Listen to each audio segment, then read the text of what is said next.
ಎಲ್ಲ ಕೂತ್ಕೊಳ್ರಿ. ಹೋಗಿ ಕೂತ್ಕೊಳ್ರಿ, ಎಲ್ಲ ಹೋಗಿ. ಎಲ್ಲ ಬರ್ರಿ.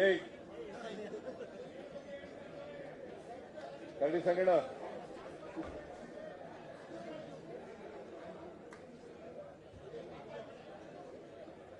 ಎಲ್ಲ ಕೂತ್ಕೊಳ್ರಿ.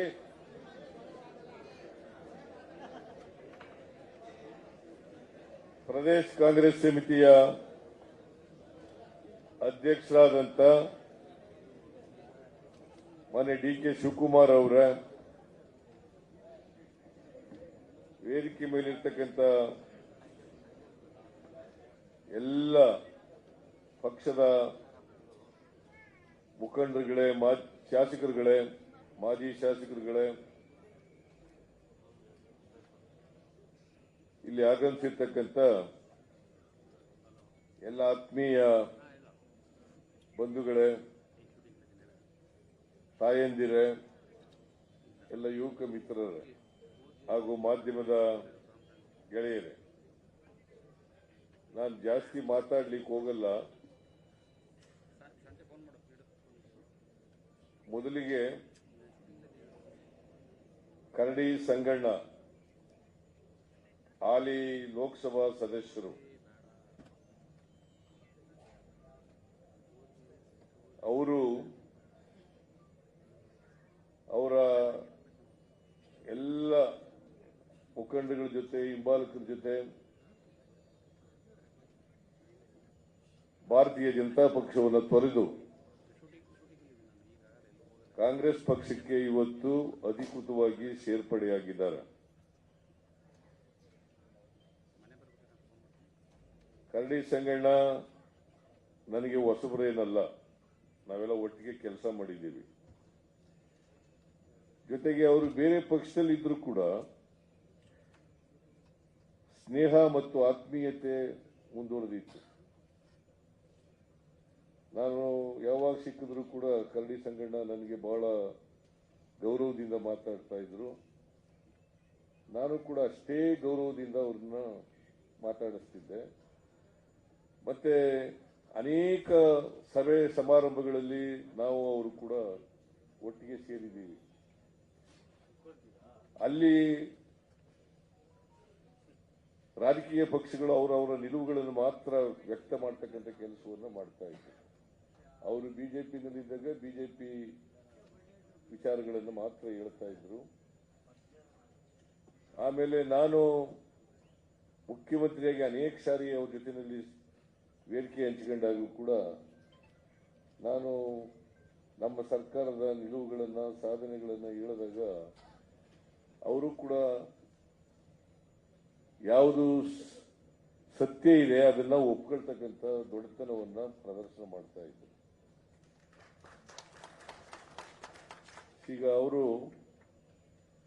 ಇಲ್ಲಿವರೆಗೆ MP ಆಗಿದ್ರು, MLA ಆಗಿದ್ರು, ಆಮೇಲೆ ತಾಲೂಕಾ ಬೋರ್ಡ್ ಸದಸ್ಯರಾಗಿದ್ರು, PLD ಬ್ಯಾಂಕ್ ಅಧ್ಯಕ್ಷರಾಗಿದ್ರು, ZP ಮೆಂಬರ್ ಕೂಡ ಆಗಿದ್ರು. ಕೆಳ ಹಂತದಿಂದ ಬಂದಿರತಕ್ಕಂಥವ್ರು. ಮತ್ತೆ ಇಡೀ ಕ್ಷೇತ್ರದಲ್ಲಿ ಒಳ್ಳೆ ಹೆಸರನ್ನು ಹೊಂದಿದ್ದಂಥವರು, ಜನಾನುರಾಗಿಯಾಗಿದ್ದವರು, ಜನಪರವಾದಂಥ ಕಾಳಜಿ ಇಟ್ಕೊಂಡಿದ್ದಂಥವರು. ಅವರು ಇವತ್ತು ಐ ಡೋಂಟ್ ನೋ ಯಾಕೆ ಬಿಜೆಪಿಯವರು ಅವರಿಗೆ ಟಿಕೆಟ್ ತಪ್ಪಿಸಿದ್ರು ಅಂತ ನನಗೆ ಇವತ್ತಿನವರೆಗೂ ಅರ್ಥ ಆಗಿಲ್ಲ.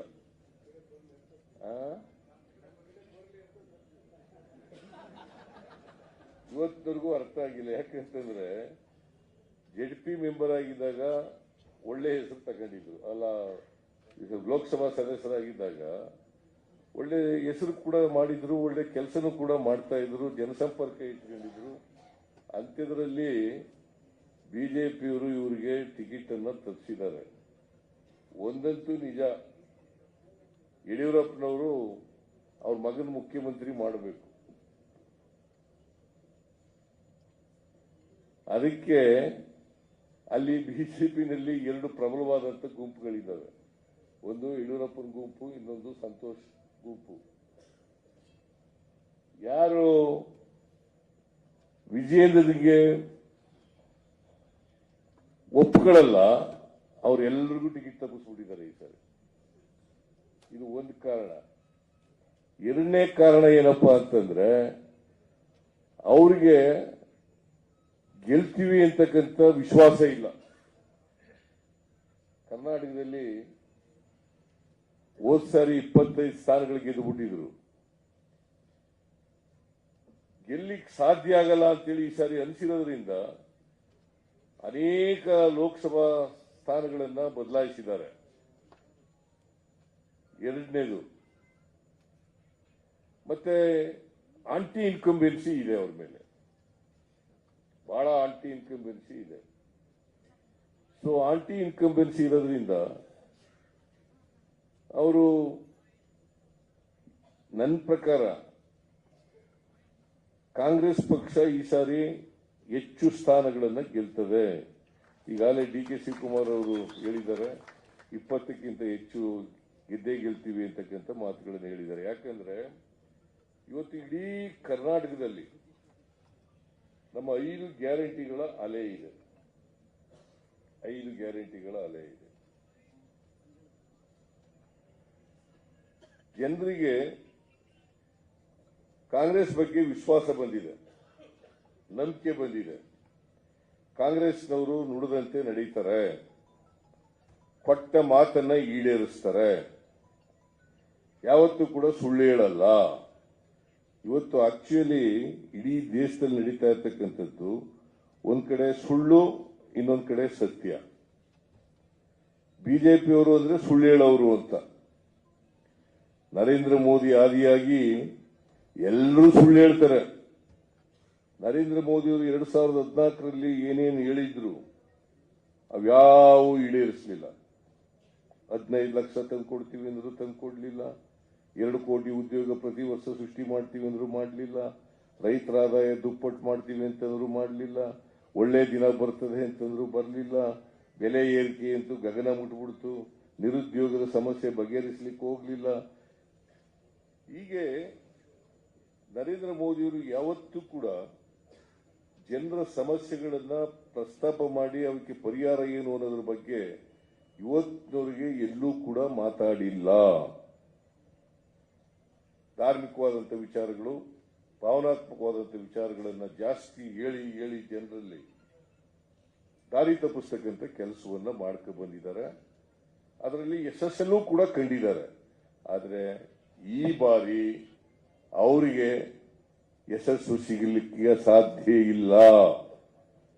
ಇದನ್ನ ನೀವು ಅರ್ಥ ಮಾಡ್ಕೋಬೇಕಾಗ್ತದೆ. ಅವರು ಯಾಕಂತಂದ್ರೆ ಈ ಸ್ಟ್ರಾಟಜಿಕ್ ಆಗಿ 400 ಗೆಲ್ತೀವಿ ಅಂತ ಹೇಳೋದು. ಅವರು 200-220 ಸೀಟ್ಗಳು ಗೆದ್ರೆ ಅದೇ ಜಾಸ್ತಿ NDA. ಅದರಿಂದ ಈ ಸಾರಿ ಅವ್ರು ಸರ್ವೆ ಮಾಡಿಸಿದ್ದಾರೆ. ಅವ್ರ ಸರ್ವೆನಲ್ಲಿ ಅರೌಂಡ್ 200 ಗೆಲ್ತೀವಿ ಅಂತಕ್ಕಂಥದ್ದು ವರದಿ ಇರ್ತಕ್ಕಂಥದ್ದು. ಈ ವರದಿ ಇರೋದ್ರಿಂದ ಜನಗಳಿಗೆ ದಾರಿ ತಪ್ಪಿಸ್ಲಿಕ್ಕೋಸ್ಕರವಾಗಿ ಅವರು 400 ಗೆಲ್ತೀವಿ ಅಂತ ಹೇಳಲಿಕ್ಕೆ ಪ್ರಾರಂಭ ಮಾಡಿದ್ದಾರೆ. ಈ ಸಾರಿ ನನಗಿರ್ತಕ್ಕಂಥ ಇನ್ಫಾರ್ಮೇಶನ್ ಬಹಳ ಸ್ಪಷ್ಟವಾಗಿ ಯಾವ ಕಾಲಕ್ಕೂ ಕೂಡ NDA ಅಧಿಕಾರಕ್ಕೆ ಬರಲ್ಲ, ನರೇಂದ್ರ ಮೋದಿ ಅವರು ಮತ್ತೆ ಪ್ರೈಮ್ ಮಿನಿಸ್ಟರ್ ಆಗಲ್ಲ. ಇದು ಸತ್ಯ. Because there is an undercurrent in the entire country. India ಪರವಾದಂತ ಅಂಡರ್ ಕರೆಂಟ್ ಇದೆ. ಸೊ ಹಾಗಾಗಿ ಜನರು ಇವತ್ತು ಬದಲಾವಣೆಯನ್ನು ಬಯಸಿದ್ದಾರೆ ಅಂತಕ್ಕಂಥದ್ದು ಬಹಳ ಸ್ಪಷ್ಟವಾಗಿ ಗೊತ್ತಾಗುತ್ತೆ. ನಾನೀಗ ಅನೇಕ ಕ್ಷೇತ್ರಗಳಲ್ಲಿ ಡಿ.ಕೆ. ಶಿವಕುಮಾರ್ ಪ್ರವಾಸ ಮಾಡಿದ್ದೇವೆ. ಎಲ್ಲ ಕಡೆ ಜನರು ಉತ್ಸಾಹದಿಂದ ಸಭೆಯಲ್ಲಿ ಭಾಗವಹಿಸ್ತಾರೆ, ಹೆಚ್ಚಿನ ಸಂಖ್ಯೆಯಲ್ಲಿ ಭಾಗವಹಿಸ್ತಾರೆ. ಈ ಸಾರಿ ಕಾಂಗ್ರೆಸ್ಗೆ ಆಶೀರ್ವಾದ ಮಾಡ್ತೀವಿ ಅಂತೇಳಿ ಬಹಿರಂಗವಾಗಿ ಹೇಳ್ತಾರೆ. ಸಾಮಾನ್ಯವಾಗಿ ಈ ಕ್ಯಾಪ್ಟಿವ್ ಆಡಿಯನ್ಸ್ ಇದ್ರೆ ಏನಾಗ್ತದೆ, ಸುಮ್ಮನೆ ಕೂತಿರ್ತಾರೆ ಅಥವಾ ಎದ್ದೊಟ್ಟೋಯ್ತಾರೆ. ಈ ಆಡಿಯನ್ಸ್ ಇದೆಯಲ್ಲ, ಕೊನೆಯವರೆಗೂ ಕೂತಿರ್ತಾರೆ, ಮತ್ತೆ ಉತ್ಸಾಹದಿಂದ ಕೂತಿರ್ತಾರೆ. ನಾವು ಮಾತನಾಡುವಾಗ ಬಹಳ ಗಂಭೀರವಾಗಿ ಕೇಳಿ ರಿಯಾಕ್ಟ್ ಮಾಡ್ತಕ್ಕಂಥದ್ದನ್ನು ಕೂಡ ಮಾಡ್ತಾರೆ. ಅದರಿಂದ ಈ ಸಾರಿ ನಾವು 5 ಗ್ಯಾರಂಟಿಗಳೇನು ಘೋಷಣೆ ಮಾಡಿದ್ದೋ ಅವನ್ನ ಜಾರಿ ಮಾಡಿದ್ದೀವಿ. ಹಿಂದೆನೂ ಕೂಡ ಮಾಡಿದ್ದೋ. ಹಿಂದೆ 2013ರಿಂದ 2018 ಇರುವಾಗಲೂ ಕೂಡ 165 ಭರವಸೆಗಳಲ್ಲಿ 158 ಭರವಸೆಗಳನ್ನು ಈಡೇರಿಸಿದ್ದವು. ಈಗ ಮತ್ತೆ 5 ಗ್ಯಾರಂಟಿಗಳ ಜೊತೆಗೆ 82 ಭರವಸೆಗಳನ್ನು ಈಡೇರಿಸಿದ್ದೀವಿ. ಮ್ಯಾನಿಫೆಸ್ಟೋನಲ್ಲಿ ಹೇಳಿರ್ತಕ್ಕಂಥ ಭಾರತೀಯ ಜನತಾ ಪಕ್ಷದವರು ಇದಾರಲ್ಲ, ಅವರು ಯಾವತ್ತೂ ಕೂಡ ನುಡಿದಂತೆ ನಡೆದಿಲ್ಲ. ಬರೀ ಸುಳ್ಳು ಹೇಳ್ಕೊಂಡು ಜನರನ್ನ ದಾರಿ ತಪ್ಪಿಸಿ ವೋಟ್ ತಗೊಂಡು ಭಾವನಾತ್ಮಕವಾದ ವಿಚಾರಗಳನ್ನ ಹೇಳಿ ಜನರ ಮನಸ್ಸನ್ನ ಕೆರಳಿಸಿ ಇವತ್ತು ಇದನ್ನ ಬಿಜೆಪಿಯವರು ಅಧಿಕಾರಕ್ಕೆ ಬಂತವಿಂದ ಮಾಡ್ಕೊಂಡು ಬಂದಿದ್ದಾರೆ. ಅದು ಎಲ್ಲಾ ಕಾಲದಲ್ಲೂ ಕೂಡ ನಡೆಯಲ್ಲ. ಮತ್ತೆ ಈಗ 10 ವರ್ಷ ನರೇಂದ್ರ ಮೋದಿಯವರು ಪ್ರಧಾನಮಂತ್ರಿಯಾಗಿದ್ದರು. ನಾವು 10 ತಿಂಗಳೊಳಗಡೆ ಎಲ್ಲ ಭರವಸೆಗಳನ್ನ ಈಡೇರಿಸ್ತಾರೆ. ಆದರೆ ನರೇಂದ್ರ ಮೋದಿಯವರು 10 ವರ್ಷಗಳಾದರೂ ಕೂಡ ಅವ್ರು ಹೇಳಿದಂತ ಭರವಸೆಗಳನ್ನ ಈಡೇರಿಸ್ತಾರೆ. This is the difference between BJP and Congress. ಜನಗಳಿಗೆ ಗೊತ್ತಾಗಿದೆ. ಯಾಕಂತಂದ್ರೆ ನಾವು 5 ಗ್ಯಾರಂಟಿಗಳು ಫಲ ಜನಗಳಿಗೆ ತಲುಪಿದೆ. ಅವ್ರೇನ್ ಫಲ ತಲುಪಿದೆಯಾ? ಅವ್ರದ್ದು ಬಿಜೆಪಿ ಅವರದು ತಲುಪಿಲ್ಲ. ಅದರಿಂದ ಜನ ಈ ಸಾರಿ ಕಾಂಗ್ರೆಸ್ ಪಕ್ಷವನ್ನ ಕೈ ಹಿಡಿತಾರೆ ಅಂತ ಹೇಳ್ತಾ, ಕರ್ನಾಟಕದಲ್ಲಿ ನಾವು ಹೆಚ್ಚು ಸ್ಥಾನಗಳನ್ನ ಗೆಲ್ತೀವಿ ಅಂತಕ್ಕಂಥ ವಿಶ್ವಾಸ ನನಗೆ ಬಂದಿದೆ. ನಮಗೆಲ್ಲ ವರದಿಗಳು ಕೂಡ, ನಮಗೆ ಆಂತರಿಕ ವರದಿಗಳು ಬಂದಿರತಕ್ಕಂಥದ್ದು, ಕಾಂಗ್ರೆಸ್ ಪಕ್ಷ ಈ ಸಾರಿ 20 ಸ್ಥಾನಗಳನ್ನು ಗೆಲ್ತದೆ ಅಂತಕ್ಕಂಥ ನಂಬಿಕೆ, ಭರವಸೆ ನಾವು ಬಂದಿದೆ. ಕೊಪ್ಪಳ ಇದೆಯಲ್ಲ, ಈಗ ಕರಡಿ ಸಂಗಣ್ಣ ಬಂದ ಮೇಲೆ ಇನ್ನಷ್ಟು ಶಕ್ತಿ ನಮಗೆ ಬಂದಿದೆ.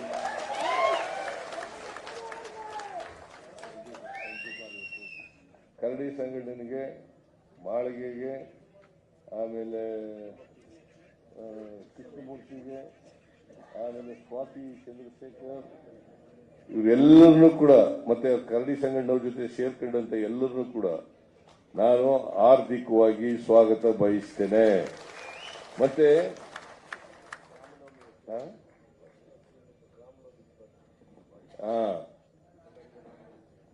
ಅವರೆಲ್ಲರಿಗೂ ಕೂಡ ಆರ್ಥಿಕವಾಗಿ ಸ್ವಾಗತ ಬಯಸ್ತೇನೆ. ಕಾಂಗ್ರೆಸ್ಗೆ ಈಗಾಗಲೇ ನಮ್ಮ ಅಧ್ಯಕ್ಷರು ಸೇರ್ಪಡೆ ಮಾಡ್ಕೊಂಡಿದ್ದಾರೆ. ಅವರ ರಕ್ಷಣೆ ಮಾಡ್ತಕ್ಕಂಥದ್ದು ನಮ್ಮ ಜವಾಬ್ದಾರಿ. ಯಾರ್ಯಾರು ಕಾಂಗ್ರೆಸ್ಸಿನ ಸಿದ್ಧಾಂತವನ್ನು ಒಪ್ಕೊಂಡು ಬಂದಿದ್ದಾರೆ ಕಾಂಗ್ರೆಸ್ಗೆ, ಅವರೆಲ್ಲರನ್ನು ರಕ್ಷಣೆ ಮಾಡ್ತಕ್ಕಂಥದ್ದು ಜವಾಬ್ದಾರಿ. ಸಂಘಟನೆಯನ್ನು ಕೂಡ ಗೌರವಯುತವಾಗಿ ನಡೆಸಿಕೊಳ್ತಕ್ಕಂಥ ಕೆಲಸ ನಾವು ಮಾಡ್ತೇವೆ.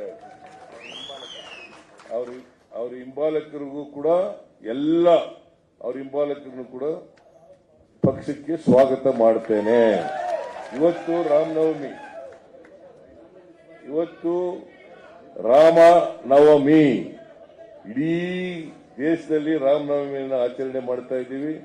ನಿಮ್ಮೆಲ್ಲರಿಗೂ ಕೂಡ, ಇಡೀ ರಾಜ್ಯದ ಜನತೆಗೆ ಶ್ರೀರಾಮನವಮಿಯ ಜಯಂತಿಯ ಶುಭಾಶಯಗಳನ್ನು ಕೋರಲಿಕ್ಕೆ ಬಯಸ್ತಾ ಇದ್ದೇನೆ.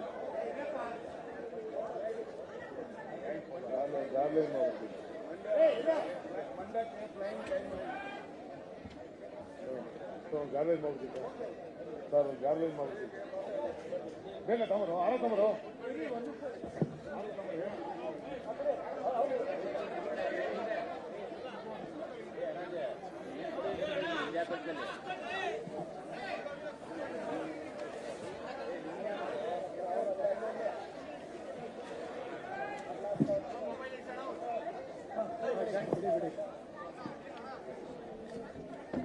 अच्छा